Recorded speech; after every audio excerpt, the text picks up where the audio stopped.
Good day guys, gitagaan na pud ta og grasya sa atong Ginoo no.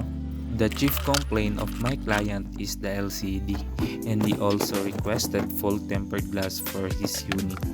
This model is the iPhone SE 2020 and it's look like the iPhone XR.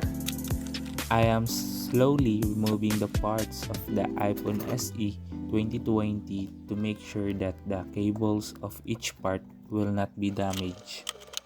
Just keep on watching guys, good luck.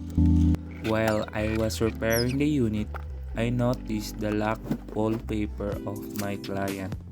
Good things come to those who wait. Go out and fucking earn it. Nice one.